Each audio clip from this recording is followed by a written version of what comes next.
Olá, bom dia, bem-vindos à nossa meditação. Hoje é dia 5 de novembro e eu gostaria de ler com vocês Efésios capítulo 2, verso 5. Por isso mesmo, quando estávamos espiritualmente mortos em nossos pecados, Ele nos deu uma vida nova juntamente com Cristo. Vocês foram salvos pela graça de Deus. Se há um texto que nós deveríamos citar durante essas meditações sobre a graça, é esse texto aqui, que resume um pouco do que ele disse no capítulo 1 e também no início desse capítulo 2. Estávamos espiritualmente mortos nos nossos pecados, nas nossas transgressões e ofensas. Ele nos deu vida juntamente com Cristo. Nós temos aqui o nosso juntamente com Cristo, que a gente viu inclusive na meditação de ontem, e nós temos aqui salvos pela graça de Deus. O que significa ser salvo pela graça? O que significa ser salvo? E eu gostaria de ler alguns outros textos do Novo Testamento que vão nos ajudar a entender o que é ser salvo. A gente teria que ler toda a Bíblia, né? Mas não temos tempo numa meditação que dura menos de 8 minutos. João capítulo 4, verso 10 diz o seguinte: Jesus respondeu: Você não sabe o que Deus dá, nem quem é aquele que lhe pede água. Se soubesse, você teria me pedido e eu teria lhe dado água viva.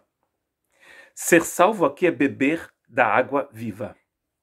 Essa história que se encontra em João capítulo 4 é muito interessante, porque Jesus está em território inimigo aqui, em território onde ele não deveria estar. Ele está indo para o sul da região, do país, da província, e ele vai atravessar, porque ele morava na Galileia, e vai atravessar Samaria, porque geograficamente era o que era necessário ser feito. Só que, na época, os judeus não gostavam de passar pela Samaria, então eles faziam um grande... contornavam aquela região.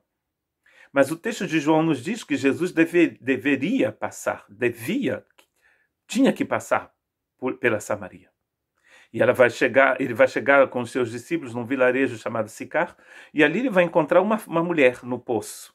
A gente descobre depois que era uma mulher atípica, porque aquela mulher colecionava maridos, o que na época era extremamente perigoso. Para ela, poderia ser lapidada aquela senhora. A primeira coisa que Jesus diz nos surpreende ainda mais, porque ao invés de confrontar o pecado daquela mulher, assim que a viu, porque ele sabia, porque ele conhece o coração do homem, ele disse àquela mulher: dá-me de beber. E depois ele diz à mulher: se você soubesse a graça que eu tenho para você, você me pediria água e eu te daria uma água viva, água da vida eterna.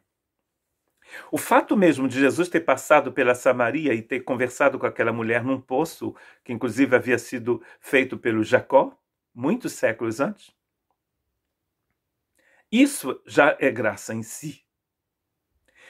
Aquela mulher não faz parte do ministério de Jesus, ou seja, Jesus não tem compromisso em sair evangelizando samaritano. Mas ele faz por graça, para simplesmente abençoar aquela mulher, salvar aquela mulher. Nós sabemos que a água é um elemento necessário para que a vida como que a gente conhece, exista em algum lugar do universo. A primeira coisa que eles tentam achar quando descobrem um país é para ver se a posição é boa daquele planeta em relação um planeta, desculpa, não um país. Se aquele planeta está localizado na região correta em relação ao tamanho, à luminosidade da estrela. Se estiver muito perto, não é bom. Se estiver muito longe, também não é bom. Nós estamos exatamente como por acaso, estamos no local exato em relação à nossa estrela, que é o Sol. Então a gente procura água. Se não houver água em estado líquido, possivelmente não há vida.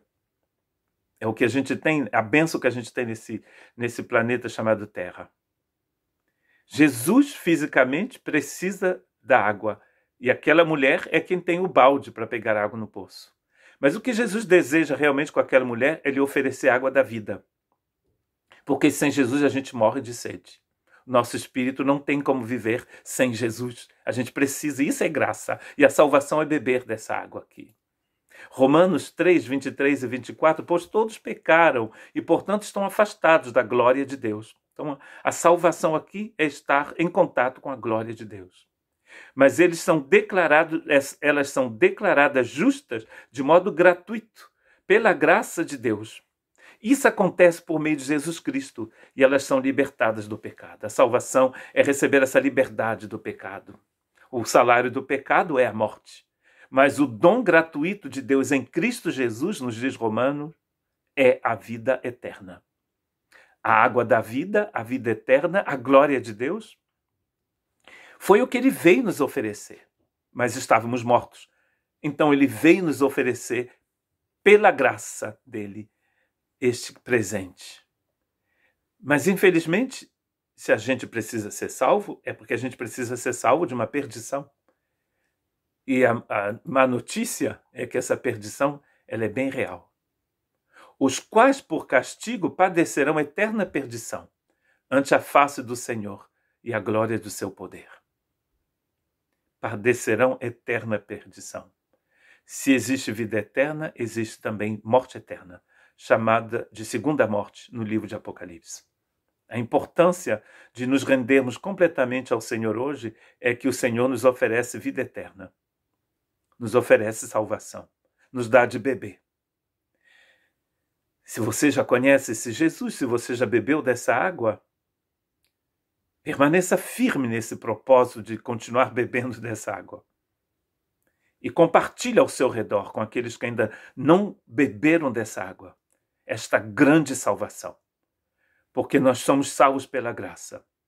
E não existe nenhum outro meio de sermos salvos a não ser pela graça de Deus. Que Deus te abençoe.